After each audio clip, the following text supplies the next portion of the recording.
آج میں کچھ اس موضوع پر بات کروں گی جو سوشل میڈیا پر کافی گردش کر رہی ہے۔ مفتی مولانا طارق مسعود، جن کے بارے میں یہ دعویٰ کیا گیا ہے انہوں نے قرآن مجید کی بے حرمتی کی، اللہ کے رسول صلی اللہ علیہ وسلم کی شان میں گستاخی کی ہے، تو واقعی انہوں نے ایسے الفاظ استعمال کیے جو نہیں تھے کرنے چاہیے۔ تو وہ خود بھی اس بات کو مان رہے ہیں کہ مجھے وہ الفاظ کی جو سلیکشن میں نے کی وہ غلط کی۔ میں اپنی بات کو مانتا ہوں، اپنی غلطی کو مانتا ہوں، میں امت مسلمہ سے معافی بھی مانگتا ہوں، اللہ تعالیٰ سے بھی معافی مانگتا ہوں۔ ویسے الفاظ مجھے استعمال نہیں تھے کرنے چاہیے جیسے میں نے وہاں الفاظ اس درس میں استعمال کیے ہیں۔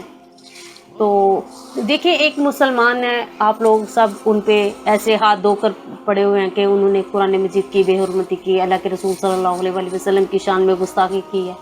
یہ وہ۔ لیکن ایک مسلمان ہے، وہ قرآن پڑھنے والے ہیں، لوگوں کو درس دینے والے، لیکچر دینے والے ہیں، لوگ ان سے بہت زیادہ جڑے ہوئے ہیں، اس قرآن نے ان کو بہت زیادہ عزت دی ہے، وہ کیسے اللہ کے رسول صلی اللہ علیہ وسلم کی قرآن مجید کی گستاخی کرے گا؟ سوچنے والی بات ہے نا، کہ وہ اتنے سالوں سے دین کا کام کرتے آ رہے ہیں، انہوں نے قرآن مجید کی گستاخی کا کیسے، انہوں نے سوچا بھی نہیں تھا کہ میں وہ الفاظ استعمال کروں یا میرے منہ سے ایسے الفاظ استعمال ہو جائیں گے یا نکل جائیں گے۔ تو اگر وہ کہتے ہیں کہ میرے سے غلطی ہوئی، ہمیں معاف کر دینا چاہیے، نہ کہ ہم ہاتھ دھو کر ان کے پیچھے پڑیں کہ بھئی انہوں نے یہ الفاظ استعمال کیے تو کیے کیوں؟ ایسا تو کبھی بھی نہیں ہو سکتا۔ مسلمان ابن آدم خطا ہے، غلطی کر سکتا ہے، کسی بھی موڑ پر غلطی کر سکتا ہے۔ ایک انسان ہے، دیکھیں کہ وہ 20-25 سال درس دیتا ہے، قرآن کی تعلیم دیتا ہے، لوگ اس کو پسند کرتے ہیں، کیا ہم ان سے یہ توقع کر لیں کہ انہیں اب غلطی نہیں ہوگی؟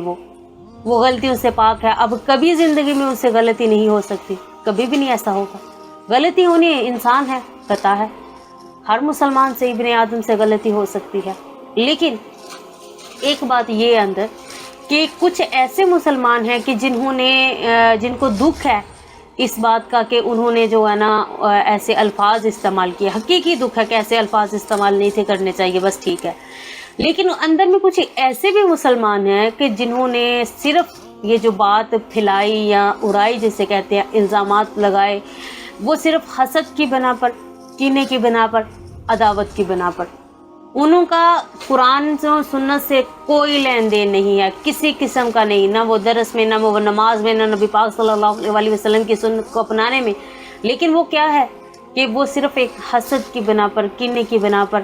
جو ہے نا یہ بات کو پھیلا رہے ہیں، ان کو وہ ملعون ہے، ان کو جو ہے نا